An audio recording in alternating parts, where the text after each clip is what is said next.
નમસ્કાર ખેડૂત મિત્રો, તમે જોઈ રહ્યા છો ખેડૂત વિકાસ યુટ્યુબ ચેનલ। ખેડૂત મિત્રો, આજના આ વિડીયોમાં આપણે જોવાના છીએ તારીખ 3 ફેબ્રુઆરી 2024 અને વાર રવિવાર છે। એટલે આજે કપાસની જે છેલ્લી હરાજી મુજબની જે હરાજી થઈ હતી તેની અપડેટ્સ મેળવશું અને ત્યારબાદ આખા અઠવાડિયાનું રિવ્યૂ મેળવશું અને આવતા અઠવાડિયે કપાસના ભાવ કેવા રહી શકે તેના પર થોડી ચર્ચા કરી લઈશું। તેથી મિત્રો, વિડીયો અંત સુધી જોતા રહેજો અને વિડીયો પસંદ આવે તો લાઇક કરી ચેનલને સબસ્ક્રાઈબ કરવાનું ભૂલતા નહીં। તો સૌપ્રથમ ખેડૂત મિત્રો, અપડેટથી શરૂઆત કરીએ તો ખેડૂત મિત્રો, કપાસના બંને વાયદામાં એકવાર ફરી જોરદાર તેજી જોવા મળી છે અને એકવાર MCX વાયદાની વાત કરીએ તો 58,000 રૂપિયા બોલાઈ ગયો છે અને ન્યુયોર્ક કોટન વાયદાની વાત કરીએ તો $87.09 બોલાયો છે, જે આ વર્ષ માટે સૌથી હાઈએસ્ટ છે। હવે મિત્રો, કપાસની આવકોની વાત કરીએ તો ગુજરાતમાં શનિવારે જે છેલ્લી હરાજી થઈ હતી તે મુજબ કપાસની 42,000 બેલની આવક જોવા મળી હતી અને એક બેલ બરાબર 170 કિલો થાય છે। હવે ખેડૂત મિત્રો, તમને કપાસના સૌથી ઊંચા ભાવ સૌથી નીચા ભાવ શું બોલાયા તે જણાવી દઉં તો શનિવારની હરાજી મુજબ કપાસના સૌથી ઊંચા ભાવની વાત કરીએ તો 1,531 રૂપિયા જેતપુરની અંદર બોલાયા હતા અને કપાસના સૌથી નીચા ભાવ 1,000 અથવા તો 900 રૂપિયા જે બોલાતા હોય છે તે છે।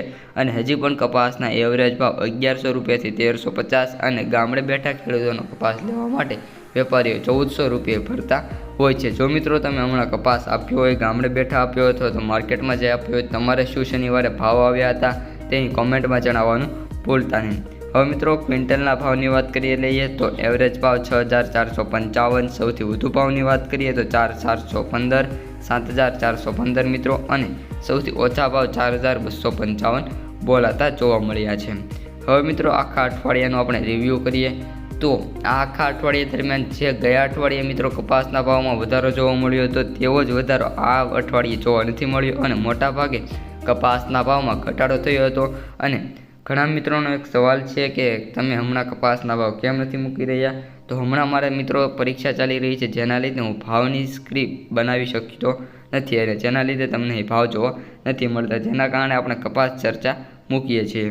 હવે મિત્રો, અઠવાડિયામાં બીજું તો કંઈ કહેવાનું નથી અને કપાસના જે ટેકાના ભાવ જો મંજૂર થશે તો કપાસના ભાવમાં વધારો થશે। આવતા અઠવાડિયા દરમિયાન મારા મુજબ જે અરજી થઈ છે જેના લીધે કપાસના ભાવમાં થોડો સુધારો જોવા મળી શકે છે। આ બાબતે તમારું શું કહેવું છે તે કોમેન્ટમાં જણાવી દેજો।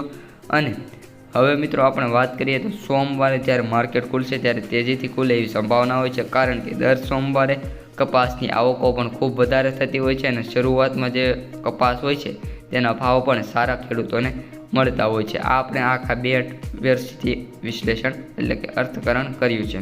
તો આ ત્યારની માહિતી વિડીયો પસંદ આવે તો લાઇક, શેર, સબસ્ક્રાઈબ કરી દેજો। અસ્તુ, જય હિન્દ, જય જવાન, જય કિસાન।